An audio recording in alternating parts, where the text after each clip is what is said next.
Hello guys, dito naman sa banda na to makikita nyo ang tanim kong cabbage. Ayan, medyo umiikom na siya. Kung napapansin nyo, may mga butas-butas ang aking cabbage. Yung mga dahon niya na naunang tumubo or lumaki. Kasi nga po guys, hindi po ako gumagamit ng kahit anong para sa mga insekto na gamot. Kumbaga safe yung kainin kasi talagang walang gamot. Ayan guys, makikita nyo, meron na siyang mga bunga sa loob na maliit. Umiikom na siya, nag-i-start na siyang maging repolyo.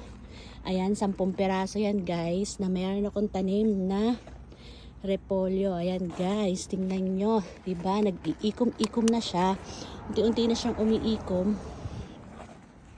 Ayan, 10 peraso yan guys na repolyo na tanim ko, na aanihin din to ngayong taglamig. Ayan, habang taglamig guys, lumalaki talaga yung cabbage. Ayan, kung mapapansin nyo, malaki na siya. Pero may mga kagat siya ng insekto kasi nga, sabi ko nga sa inyo, wala yang gamot.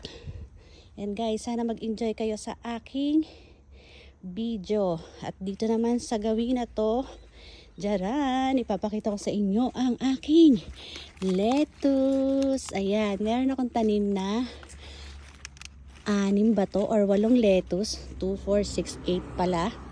8 na lettuce. Malapit na po siyang maani guys. Ayan, kung mapapansin nyo, bilog na siya, pwede na siyang anihin, pero medyo maliit pa siya, kaya maghihintay pa ako ng mga ilang araw. Yung lettuce guys, ayan, hindi siya kinakain talaga ng insekto eh. Kung mapapansin nyo, wala siyang masyadong maraming butas. And guys, katabi siya ng aking cabbage. Ayan, tignan nyo guys, diba ang ganda ng lettuce? Ang laki na. Ito medyo malaki na. Pwede na tong anihin. Kaya mga ilang araw na lang, aanin na ako ng lettuce. Ayan guys, mapapansin nyo, diba? Ang ganda ng aking mga tanim. Fresh na fresh. Ayan, kung mapapansin nyo, fresh na fresh ang aking tanim. At sana makaani ako ng magandang repolyo. Ayan guys, sana mag-enjoy kayo sa aking napakagandang lettuce. Don't forget to like, comment, share, and subscribe. Paki-subscribe na rin po ang aking YouTube channel kung kayo po ay nag-enjoy sa aking mga tanim. Bye guys. Thank you for watching. God bless everyone.